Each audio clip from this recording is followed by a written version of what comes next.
आप सभी लोगों का मैथ्स बाय ऋषि सर के यूट्यूब चैनल पर स्वागत है। उम्मीद करता हूं आप सभी लोग बहुत अच्छे होंगे। और आज का टॉपिक हमारा सिंप्लीफिकेशन है और सिंप्लीफिकेशन में स्पेशली लैडर फॉर्म। आज जिस फॉर्मेट की बात कर रहा हूं वो क्वेश्चन आप मिनटों में करते थे और आज की वीडियो के बाद आप उसे सेकंडों में करेंगे, ये मेरा दावा है। आप सबने अगर इस मेथड को इससे पहले अगर आपने इससे फास्ट किया होगा तो आप जरूर उसी वीडियो पर बने रहिए, उसी मेथड पे काम कीजिएगा। लेकिन अगर आपको लगता है कि ये मेथड उससे पहले कर रहा है टाइमिंग के मामले में, तो आप इसे जरूर शेयर कीजिएगा। आप चैनल को लाइक सब्सक्राइब जरूर कीजिएगा। आज आप सब लोग ध्यान से देखिएगा किस तरह से मैं लैडर फॉर्म के सिंप्लीफिकेशन को बहुत आसान कर देता हूं। सबसे पहले आपके सामने सबसे आसान फॉर्मेट और सबसे इंपॉर्टेंट फॉर्मेट से चर्चा करेंगे।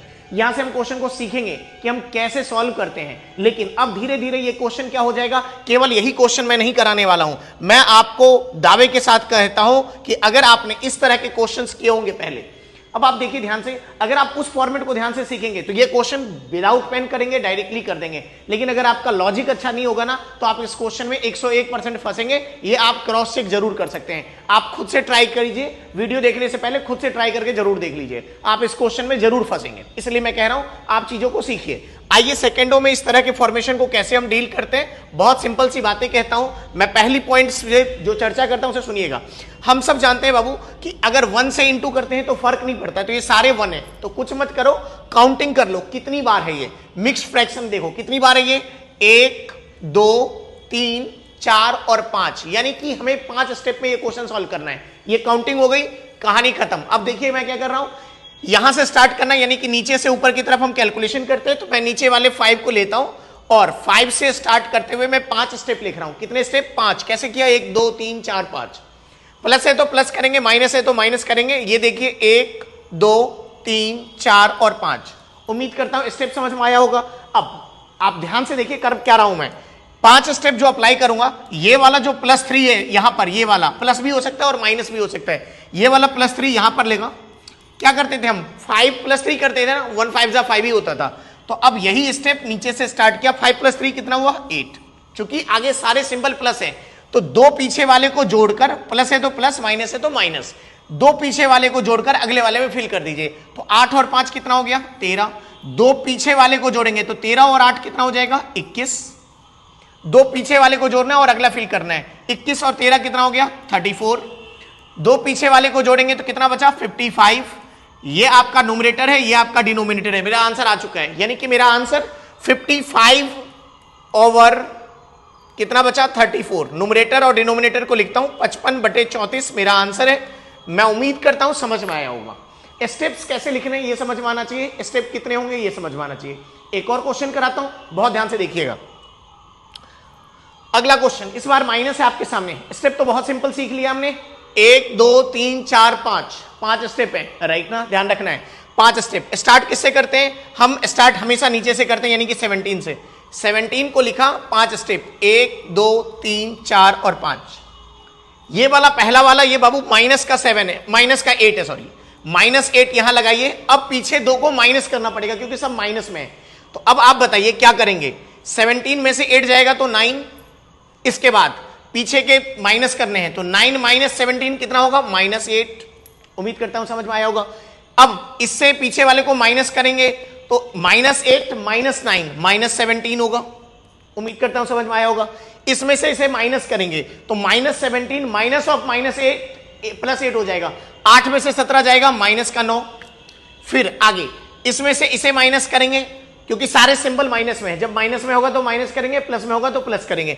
माइनस ऑफ -17 +17 हो जाएगा। तो 17 में से 9 जाएगा तो 8। मेरा आंसर क्या बचा, ये न्यूमरेटर है, ये डिनोमिनेटर है। 8/-9 जिसे हम -8/9 बोल सकते हैं, ये इसका आंसर है। उम्मीद करता हूं बहुत आसान कर दिया। अगर यहां पे 1 के बजाय कुछ और होगा तो हम मल्टीप्लाई जरूर करेंगे। उम्मीद करता हूं समझ में आया होगा। चलिए अगले क्वेश्चन पे मूव करते हैं। अगला क्वेश्चन फिर से देखिएगा, इस बार चीजें बदल गई। इस बार बदला क्या, इससे पीछे वाले क्वेश्चन में ध्यान से देखिएगा। यहां पे 1 हुआ करता था, 1 से मल्टीप्लाई नहीं करते क्योंकि फर्क नहीं पड़ता था, 17 1 17 ही होता था। तो अगर कुछ भी होगा तो हम मल्टीप्लाई करेंगे। अगर यहां पे 2 हो जाता तो फर्क पड़ेगा। और मिक्स्ड फ्रैक्शन में पहले मल्टीप्लाई होता है, जैसे 2 × 8 2 8/7, तो पहले 2 से मल्टीप्लाई होगा फिर एडिशन सब्सट्रैक्शन होता है। तो कहने की बातें अब इस क्वेश्चन को ध्यान से देखिएगा, लास्ट क्वेश्चन से इस क्वेश्चन में क्या बदला। लास्ट क्वेश्चन में क्या होता था, ये डाटा 1 हुआ करता था और 1 से गुना करने पर फर्क पड़ता ही नहीं था, इसलिए गुना करते ही नहीं थे। लेकिन 1 के बजाय कुछ और होगा तो गुना होगा, पहली चीज। दूसरी चीज, क्या आप इस बात को मानते हैं जब भी आप मिक्स फ्रैक्शन 4:1/2 बोलते हैं तो 4 2 8 पहले होगा, पहले मल्टीप्लाई फिर एडिशन।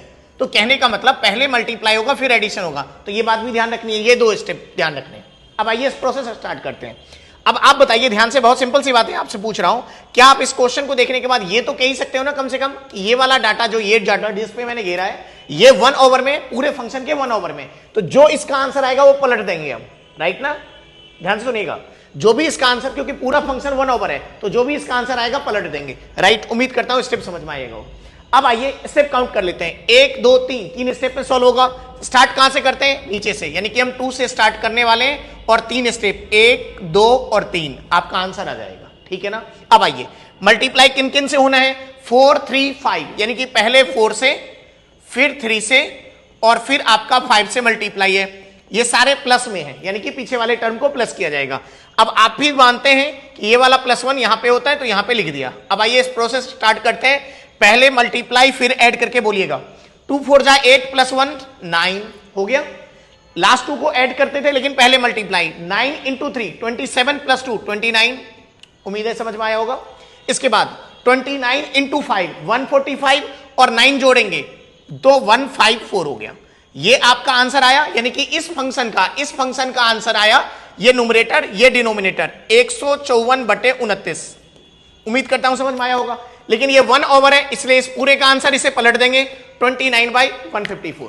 लास्ट क्वेश्चन से ये डिफरेंट था क्योंकि ये मल्टीप्लाई का टर्म चेंज हो गया। अब फिर से ये पलटेगा, मैं ABC से कर दूंगा और देखिएगा क्वेश्चन। उम्मीद करता हूं समझ में आया होगा, और अगर समझ में आए तो आप लाइक शेयर जरूर करें। चलिए नेक्स्ट क्वेश्चन को देखते हैं। तो ये आपके पास फॉर्मेशन है, बहुत ध्यान से देखना है इस क्वेश्चन को। अब ये जो क्वेश्चन है इसमें क्या हुआ कि ये डाटा कैलकुलेशन दिया हुआ है और ABCD के रिस्पेक्ट में दिया हुआ है, तो आप ABCD की वैल्यू बताइएगा। अब आपको क्या करना है, ध्यान सुनिएगा। पहली चीज, क्या 1 होने के कारण ये वैल्यू छोटी है, पलट जाती है, इसलिए हम सॉल्व करेंगे 154/29। कितनी बार, 1 2 3, 3 बार सॉल्व करना है।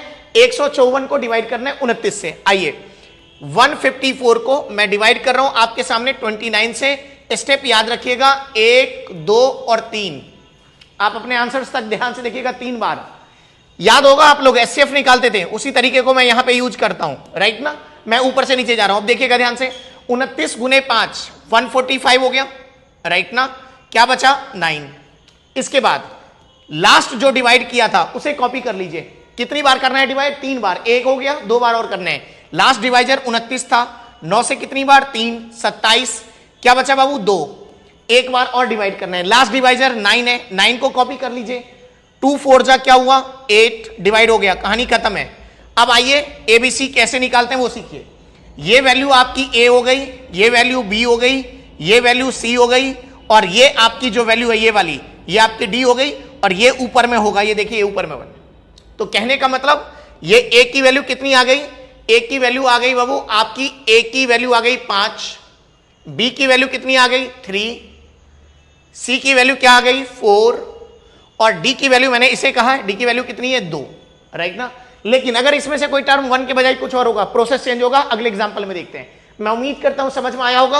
अब हमसे ABCD की वैल्यू पूछी हुई है, एडिशन पूछा है, तो चारों को जोड़ दीजिए। 5 3 8 4 12 2 14, यानी कि इसका एडिशन 14 होगा, यही इसका आंसर है। अब अगर आप क्रॉस वेरीफाई करना चाहते हैं ये सही है कि नहीं है, आप लास्ट एग्जांपल देखिएगा।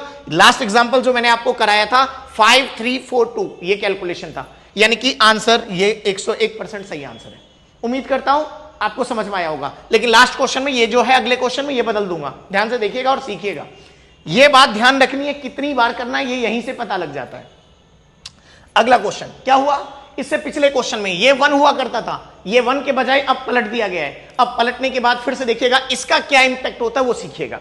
अब एक बात बताइए, ये भी 1 में है, इसलिए हम पलट कर सॉल्व करेंगे, यानी कि 79 से में डिवाइड करेंगे 29 से। कितने स्टेप, 1 2 3। आइए बोर्ड पे देखिएगा, सब लोग ध्यान से देखेंगे। 29 को डिवाइड कर रहे हैं हम, 29 से डिवाइड कर रहे हैं और 79 में डिवाइड कर रहे हैं। आपके सामने स्टेप कर रहा हूं। 29 से कितनी बार डिवाइड कर सकते हैं, 2 बार, 58 हो गया। क्या बचा बाबू, 21। टोटल और टोटल 3 बार डिवाइड होगा क्योंकि 3 स्टेप है, 1 2 और 3। उम्मीद करता हूं समझ में आया होगा। तो 3 बार डिवाइड करना है, ये बात मन में क्लियर रही। क्या बोला था? लास्ट डिवाइजर, जैसे महत्तम समापवर्तक निकालते थे वैसे लास्ट डिवाइजर 29 है। कितनी बार? एक बार। 29 21 हो गया, 8 बचा। अब आइए ध्यान से सीखिएगा यहां पे क्या चेंज होगा। आपकी ऊपर से वैल्यू आती गई है, ये आपका x हो गया, ये आपका y हो गया। अब z आपको आना चाहिए। और देखिए लास्ट में डिवाइजर यहां पे 4 है, और हम जो लास्ट डिवाइजर अब डिवाइड कर रहे हैं, ये d की वैल्यू होती है ABCD से जो निकाल रहे थे। ये वैल्यू जो है ये 8 है, और ये चाहिए कितना? समझ पा रहे बातों को? 4 से।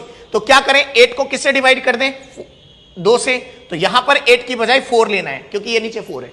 4 से डिवाइड किसमें करेंगे? 21 से। 4 गुने 5 कितना हो गया? 20। क्या बचा? 1। अब देखिए 1/4 बचा ना, यानी कि कहने का मतलब x, y और z की वैल्यू कितनी हो गई? 5 हो गई। समझ पा रहे हैं बातों को? ये 4 आपके नीचे वाली वैल्यू है। लास्ट क्वेश्चन में भी मिला देता हूं। लास्ट क्वेश्चन में ये जो d था ये 2 था, ये देखिए आपने 2 से डिवाइड किया हुआ है। नीचे वाला टर्म निकालना था जो कि आपको मैच कर रहा है। यहां पर देखिएगा आप इस क्वेश्चन में, तो यहां पे 4 है, हम जब डिवाइड कर रहे थे तो 8 आ रहा था। क्यों आ रहा था? क्योंकि यहां पे 2 है, राइट ना। पिछले क्वेश्चन में ये 2 नहीं था, तो ये बात बहुत ध्यान से सुननी थी। अब आइए कैलकुलेशन खत्म है, एक्स वाई जेड आपके पास है। क्या आप वैल्यू पुटिंग करके ही तो आंसर निकलेगा? एक्स की वैल्यू कितनी आ गई बताइएगा? एक्स की वैल्यू 2 है, 2 2 जा 4, वाई की वैल्यू 1 और जेड की वैल्यू 5। हो गया कैलकुलेशन।